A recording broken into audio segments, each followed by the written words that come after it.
Nama waa'ee zakaadhaa irraa hubannaa dhabee qabeenya zakaa wajjin nyaatee qabeenyi isaa barakaa dhabe. Qabeenyi isaa irraa waa meeqa keessatti zakaan dirqama tahaa yoon beekin baasuu hin danda'u. Yoon baasin barakaan duniyaa isaa keessatti argamuu hin dandeessu. Assalaamu alaikum warahmatullahi wabarakaatuh. Qabeenyi kee barakaa argatuudhaaf zakaa keessaa baasuu qabda. Yoo zakaa keessaa hin baasin qabeenyi ganuma deema. Zaahira kana hanaa guddatu malee barakaan keessatti hin argamu. Sababni haqa rabbiitu keessaa hin baane waan ta'eedhaaf. Guyyaa har'aadhaaf barnoota bareedaa kan akka nama hajamsiisu waliin laalla. Kitaabu zakaat. Waa'ee zakaadhaa itti nu dubbatanii zakaa jechuun ismu lima yukhraju an maalin aw badanin ala wajhi maxsuus. Maqaa qabeenya irraa waan bahuu fi akkasuma badana irraa qaama namaa irraa bahu wajhii maxsuusa irratti maqaa saniittu yoo zakaa jedhama. Zakaan bakka lama qoodama. Zakaa qabeenyaatii fi zakaa badanaati. Qaamaati kan namarraa bahuu fi ka qabeenya irraa bahu jechuudha. Zakaan namarraa bahu zakaa fitriiti. Ka qabeenya irraa bahu moo ka amma asitti dubbatu hennu kana jechuudha. Al-amwaalu allatii talzamu fiiha zakaatu sittatu anwaa'in. Qabeenyi isii keessatti zakaan dirqama tahu, zakaan laazamu baasuun dirqama tahu sittatu anwaa'in gosa jaha qaba jechuudha. Gosa jaha. Waa jahan kana keessa zakaan baha. Waan jahan kana waan hin ta'in keessa zakaan hin bahu, zakaan hin jiru jechaadha. Jahan kana tokko tokkoon gabaabinnaanii ni dubbanna jecha inshaallah bi'iidhnillah.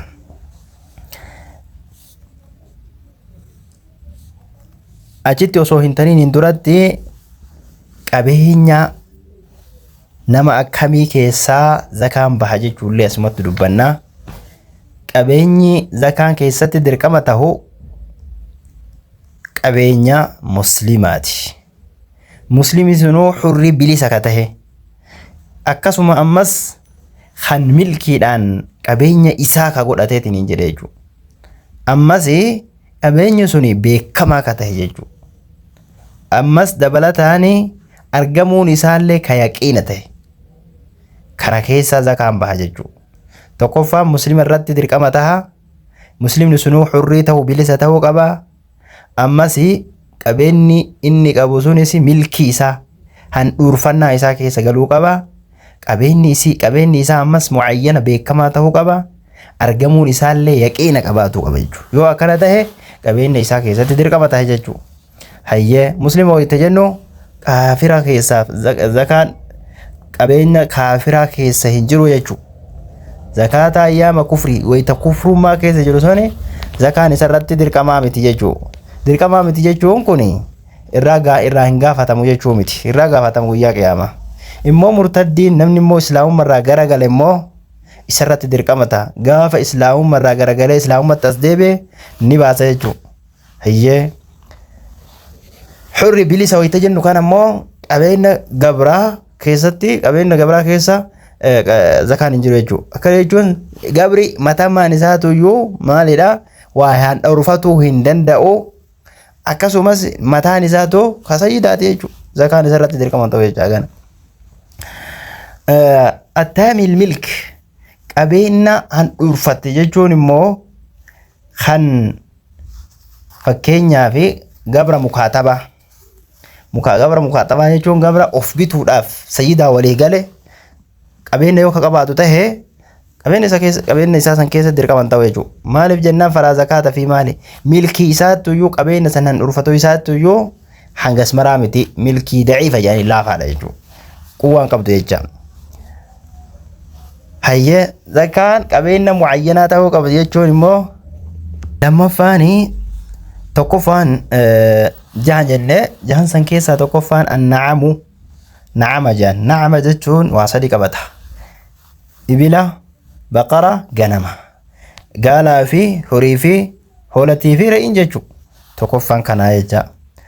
Kanneen keessaa hoo zakaan kan fakkeenyaa fi gaalaa keessaa yeroo akkam tahee zakaan keessaa baha yeroo hagam geette keessaa baha jechuun immoo keessa dubbata jecha. Tokkoffaan nisaaba qabuudha. Nisaaba jechuun bakka zakaan gaalli jiraateef zakaan keessatti dirqaman ta'u, horiin jiraateef zakaan keessatti dirqaman ta'u, akkasuma hoolati bireen jiraateef zakaan keessatti dirqaman taatu hanga qaba jechuudha, bakka qaba jechuudha. Bakka san yoo kageetu taate dirqama ta'a jechuudha. Fakkeenyaaf gaalli 5 taanaan zakaan keessatti dirqama ta'a hanga bahu jira. Horiin immoo 30 akkasuma yookiin 40 taanaan dirqama ta'ee jira jechuudha. Dirqama ta'ee jira waan bahu jira jechuudha. Ayyaa akkasuma hoolati bireen illee 40 geennaan dirqama ta'eetiin jira jecha hanga qaba. Hayyee gaalli 50 yoo ta'an 5 yoo taate re'ee takka keessaa baha hanga 15tti. 5 yoo ta'e re'ee takka, 10 yoo ta'e re'ee 2 akkasuma 15 yoo ta'e immoo 15 yoo ta'e immoo re'ee 3 keessaa baha. 15 bira yoo ol taru ta'e immoo 20 yoo ta'e re'ee 4tu keessaa baha. 20 yoo ta'e hanga 25tti jechuudha.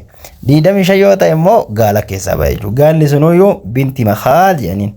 Binti makhaad tan waggaa tokko kaamila fixattee ittiin jette keessaa baha jechuudha. Binti makhaad tahaati irratti aanufte jechuudha. Hayyee kammoo 25 irraa hanga 36tti jidduu kanatti binti makhaadima takkatti keessaa baha. 36 geennaan immoo binti labuun jedhaniin ta waggaa 2 geettetu keessaa baha. Waggaa 2 ka geette keessaa baha. 36 irraa hanga 46tti tama waggaa gaala waggaa 2tu keessaa baha.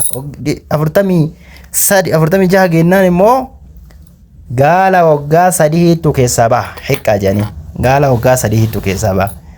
46 irraa hanga 61tti tama waggaa meeqaatu keessaa baha? Tama waggaa 3tu keessaa baha. 61 geennaan immoo gaala waggaa 4tu keessaa baha jechuudha. Gaala waggaa 4 baasan jechuudha. Gaala 61 qabaannaan gaala waggaa 4 geette tokkicha keessaa baasan jechuudha. Jazaa jedhaniin. Haaya sanuu dhaltuu keessaa baasan jechuudha. Hayyee 61 irraa hanga 76tti sanuu keessaa baasan. 76 yoo kageettu taate immoo bintaa labuuniin gaala 2 keessaa baasan jechuudha. Gaala waggaa 2 geette 2 keessaa baasan jechuudha. Raadolee tan lamaan ta waggaa 2 keessaa baasan jechuudha. 76 yoo kageettu taate. 76 irraa hanga 91tti sanuu baasan.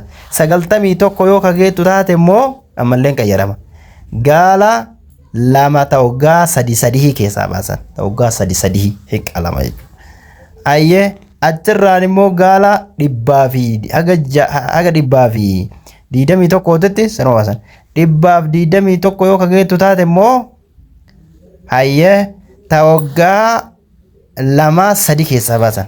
Ta waggaa 3 keessaa baasan jechuudha.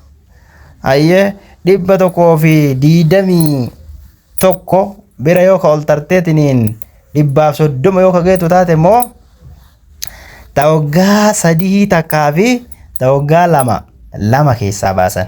Wali 3 taate jechuudha. 2 keessaa baasan san. Hayyee 130 yoo ka ga'u ta'e gaalli jechuudha. Ergasii immoo 130 bira yoo ol taree 40 yoo ka ga'u ta'e immoo 40 laala yeroo san jechuudha. 40 takka binti labuun gaala waggaa 2 keessaa baasan jechuudha. Fakkeenyaaf 140 yoo ka ta'u ta'e 40 laalan. 40 meeqatu 140 keessa 40 meeqatu jira? Jaan jechuudha. Hayyee 40 meeqatu jira? 40 irratti 40 tokko yoo dabaltan meeqa ta'a? 80 keessa 120 ta'a. Hayyee achi bira ol taree jechuudha. Fakkeenyaaf 150 yoo ka ta'u ta'e 50 dhayaan. Fakkeenyaaf 140 yoo ka ta'u ta'e immoo 140 yoo ka ta'u ta'e 40 takka waggaa 2 keessaa baasanii 52tu keessa jira waan ta'eef 52 immoo ta waggaa 3 2 keessaa baasan jechuudha. 51 ta waggaa 3 51 illee ta waggaa 3 keessaa baasan. 40 takka hafa. 140 jennee bire afurtama takka immoo ta'u waggaa lama keessaa baasan akkanatti haga fedhe yoo deeme akkasuma keessaa baasan jechuudha. Shantamaan dhaan jechuudha. Shantama yoo ta'e shantama yoo kalaalamu ta'e ta'u waggaa sadii keessaa baasan. Afurtama yoo kalaalan ta'e immoo afurtama waggaa lama keessaa baasan jechuudha. Yoo dhibbaa fi soddoma bira ol tare jecha akkanatti ilaalanii jechuudha. Wanni gaalaa asuma irratti dhumataa jecha. Ergasii immoo ka sadaffaa ka lammaffaa immoo ka horii nisaabni horiidha. Bakkeen waliin dirqama keessatti ta'u soddoma keessaa tabiica hayya jibicha keessaa baasan jechuudha. Jibicha ibna sana jibicha waggaa tokko keessaa baasan jechuudha. Horiin fakkeenya soddoma taanaan jibicha waggaa tokko gahe keessaa baasan yookiin immoo raada waggaa takkaa keessaa baasan jechuudha. Akkana hayyee afurtama yoo ta'e horii yoo afurtama ta'e immoo musinna raada waggaa lamaa keessaa baasan raada waggaa lamaati. Waaqada akkamatti oofan jechuudha. Achirra lee ol taree akkasuma oofan. Hayyee wanisaabul ganami kan taqoo ganama jechuun re'ee yookiin immoo hoolaa afurtama keessaa dirqamata. Afurtama keessaa re'ee takka keessaa baasan. Afurtama irraa hanga 120 re'ee takka haga 100 jechuudha. 100 jechuudha. 121 taanaan 120 illee akkasuma 121 taate immoo re'ee lama keessaa baasan jechuudha.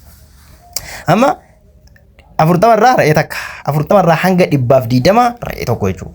121 taanaan immoo re'ee lama baasan jechuudha. Re'ee lama keessaa baasan jechuudha. Hayyee ofii mi'atayni waahidatiin 200 fi 121 irraa hanga 201 haga 200 re'ee lama baasan jechuudha. 201 taanaan immoo re'ee sadiitti tarkaanfatte. Akkan eeyyeka 201 keessa haga 200 fi hanga 300 fi wayii jechuudha. 400 yoo kataatu taate immoo re'ee 4 baasan jechuudha. Akkan maqaa re'ee 4 400 ergasii 400 irra yoo ol tartu taate immoo 100 laalan 500 illee yoo taate re'ee 5 600 illee yoo taate re'ee 6 akkasi baasan jechuudha. Ka re'eedha yookiin immoo ka hoolaadha akkasi jechuudha. Maal jennee walumaa galatti 40 keessaa dirqamata. 40 keessaa tokko 40 irraa hanga 120 tokkoma baasan. 121 taanaan immoo lama baasan jechuudha. Hayyee 121 irraa hanga 200 lama baasan. 201 taanaan immoo 3 baasan.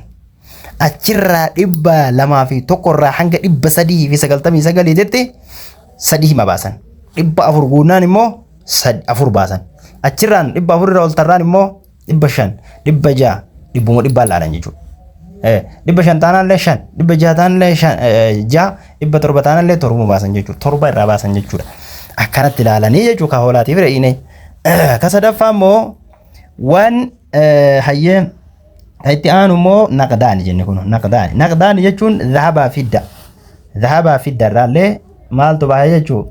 Zakaan ni bahaa jechuudha. dhahabaa fi fidda jechuun min al-amwaal allati tajuu fiha az-zakaatu adh-dhahabu wal-fiddatu. Amma dhahabaa fidda kana immoo hoggaan irra naanna'uu qaba. Ka hoolaatiif re'ee fi ka gaalaatiif horiin illee akkasuma hoggaan irra naanna'uu qaba jenne. Hayyee dhahabaa fiddaan kunillee hoggaan irra naanna'uu qaba jecha.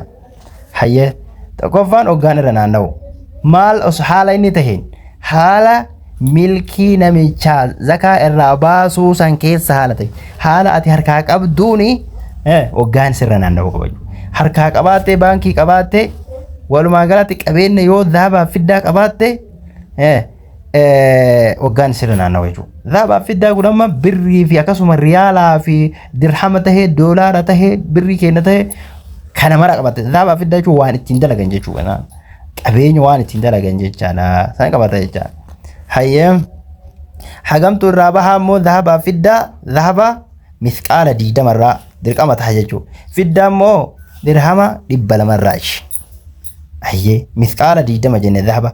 Misqaala jechuun miqdaara waan itti waa likka wayiiti.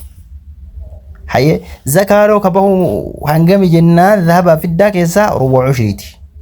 Rubu'a ushrii jechuun waan qabdu kana bakka 10 keetta jechuudha.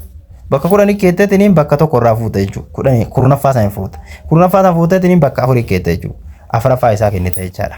Akkan birrii keetillee waan qabdu fakkeenyaaf yoo dhahabaan laalta yookiin immoo fiddaan laalta.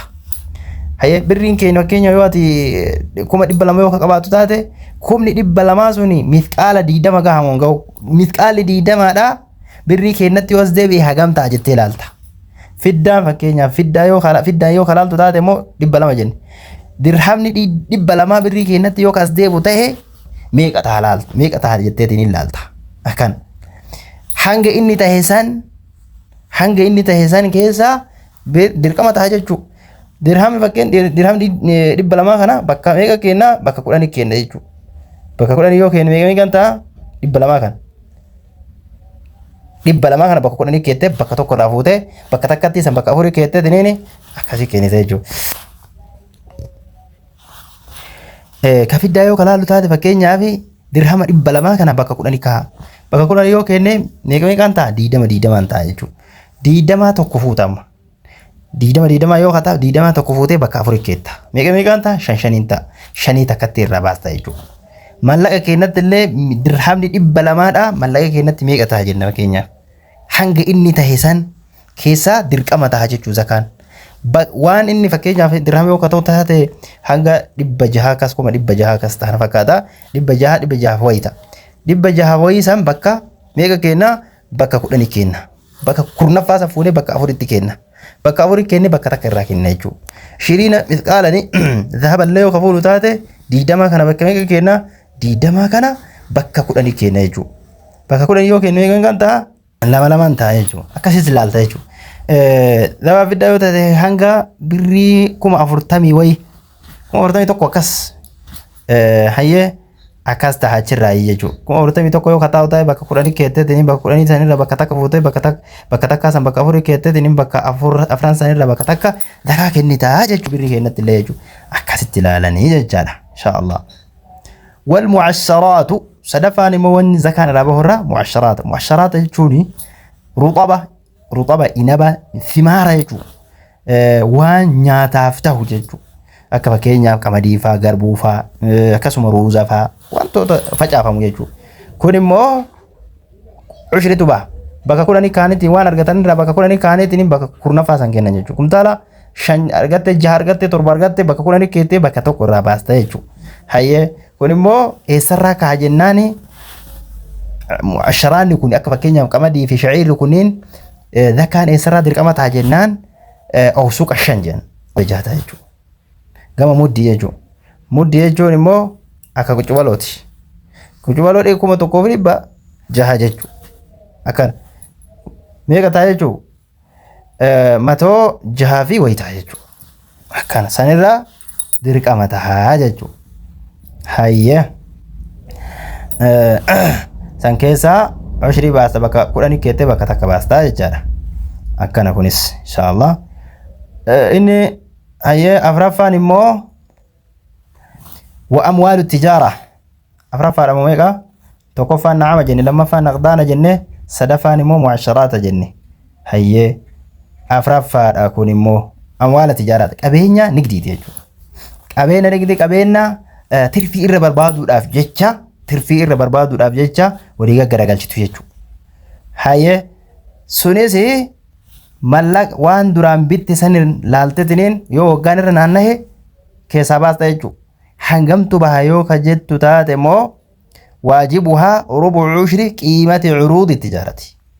Hayyee rubucu ushrii qiima curuuda tijaara. Curuuda meeshaa nigdiif bitti san bakka 10 keetteetiniin 10 san fuuteetiniin bakka 4 keettee 4 san kennita jechuudha. Hayyee akkana jechuun inshaallah. Akka fakkeenyaaf 200 yoo ka bittu taate duraan 200 yoo ka bittu taate 200 kana ka duraan bittee ilaalta 200 kana bakka 10 keetta. Meeqa ta'a 20 ta'a. 20 takka fuuta irraa. 20 takka fuuteetiniin bakka 4 keetta. Bakka 4 keetteetiniin bakka takka irraa kennita jechuudha. Bakka 4 yoo keette meeqa ta'a 5 ta'a 5 tokko kennita jecha. Akkana. Hayyee inni shanaffaan immoo rikaaza. Rikaaza jechuun waan ardii keessaa bahutu jira jechuudha. Almadfuunu fi ardii keessatti awwaalamu. Jaahiliyyoonni asiin duraa ka awwaalan. Sun immoo wayituma baafatte ushrii kennita jechuudha. Rikaaza waan ardii keessatti jaahiliyyoonni duraan awwaalte hoggaan irra naanna'u osoo hin taane wayituma argatte kana bakka shani keettee shanaffaa kennita jechuudha. Akkana. Inni jahaffaan immoo maadina jedhaniin. Maadina jechuun immoo waan ardi irraa baafamu ka rabbiin achi keessa uume. Waan ardi irraa baafamu ka achi keessatti uumame akka birrii akka mallaqa wantoota garaagaraa kanneen jechuudha. Sanillee wayituma baafattu sanii maal goota ayyee rubuu ushrii kennita san maadina. Ayitee rikaaza kan jaahiliyyoonni achi keessatti awwaalte lafa keessa awwaalte yoo ka argatu taate wayituma baafattu san bakka shani keettee shanaffaa kennita jechuudha. Hayyee kan immoo rabbiin achi keessuma uumeetiniin akkuma warqii lafarraa baafatan kan ammoo bakka 10 kaaneetiniin bakka 10 kaaneetiniin kurnaffaa san fuudhanii bakka 4 kaanee afuraffaa isaa kennan jechuudha. Hoggaan irra naanna'uun gaafatu kanillee jechuudha. Hayyee maadinaa fi rikaaza kana hoggaan irra naanna'uun hin gaafatu jechuudha. Ituma baafatan san kennan. Rikaaza kana jechuun waan jaahiliyyoonni awwaaltenne miree bakka shanikka wayituma rabbiin sihireeti anchi lafa keessa ol fuudhatte bakka shanikkeetteetiniin shanaffaa kennita jechuudha.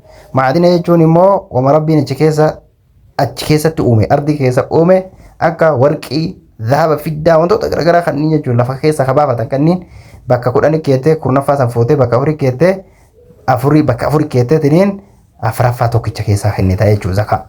Akkana hoggaan irra naanna'uun gaafatu kun immoo wayituma argatte san jechuudha. Akkana jechuudha. Walumaa galatti as keessatti maal haasofne amma inshallah gabaabinnaanii waan zakaan keessatti dirqama ta'u. Tokkoffaan naama jenne. Naama jechuun waa sadi qabata. Gaalaa fi horii fi akkasuma ganama qabata jechuudha. Hayyeen inni lammaffaan immoo naqdaana. Naqdaana jechuun dhahabaa fiddaa jenne. Dhahabaa fiddaa kana jala mallaqni illee gala jechuudha. Birriin keenya ta'e riyaala ta'e dirhama ta'e waan hundatu gala jechuudha. Hanga inni keessatti dirqama ta'u immoo dubbanneetiin hin jirra jechuudha. Lama sadaffaan immoo mu'asharaata. Mu'asharaata jechuun waan facaafatanii thimaara akkasuma waan thimaara hayyee akka cinabaa fi akkasuma ruxabaa kanneen qabataa akkasumas waan nyaatamu hunda qamadii garbuu akkasuma ruuza wantoota garaagaraa kanneen qabata kanneen keessatti dirqama ta'a jenneetiin jenna dabarsine jechuudha. Hayyee akkasuma inni sadaffaan immoo amwaala tijaaraati jenne kulo. Amwaala tijaaraa inni afuraffaan jechuudha. Qabeenya nigdiidhaaf olii gad oofan jechuudha. Tirfirra barbaaduudhaaf lafa ta'a yookiin mana ta'a yookiin immoo meeshaa garaagaraa ta'a jechuudha. Hayyee sharxiin isaa immoo dubbanneetiin hin jira. Sharxiin isaa awwaala wayita bittu sanii nigdiif bituu qabda jechuudha. Lafa takka yoo bette nigdiif bituu qabda zakaa irraa bahuudhaaf jechuudha. Ammas hoggaan irra naanna'uu qaba jechuudha kunillee hoggaan irra naanna'uu qaba. Akkasuma mu'ashiraan kun immoo wayituma lafa facaafatteetiin maali jettee jechuudha. Akkasuma horii fi hoolaan re'iin kunniin illee hoggaan irra naanna'uu qaba. Akkasuma naqdaanni kun immoo inni kunillee hoggaan irra naanna'uu qaba. Mallaqa kee jechuudha. Akkana jechuudha. Hayyee inni shanaffaan immoo rikaaza jennee kuno rikaaza jechuun immoo waan jaahiliyyoonni awwaalte jenne wayituma achi ol baafatte bakka shani keettee shanaffaa isaa kennite jenne. Inni jahaffaan immoo maadina jenne. Maadina jechuun waan rabbiin ardii keessatti uume akka dhahabaa fiddaa akkasuma akkana hayyee akkana jenneen jechuudha. San immoo bakka 10 keetta yoo argatte bakka 10 keettee kurnaffaa isaa fuutee bakka 4 keettee afuraffaa isaa irraa kennitaa jechuudha. Akkana isinii galee jira natti fakkaata. Inshallah barakallahu fiikum. Waa meeqa waa kana waa jahan kana keessatti dirqama ta'a jechuudha. Inshallah ka itti aanu itti fufna waan ta'eef jajjabaadhaa hubadhaa waan isin dhibe immoo koomentii jala kaa'aa inshallah barakallahu fiikum. Kun immoo waan ijooti waan ajaa'ibaati waan ta'eef mas namaaf sheer gochuu hin dagatinaa. Hanga barnoota itti aanu walitti dachaanutti. والسلام عليكم ورحمة الله وبركاته.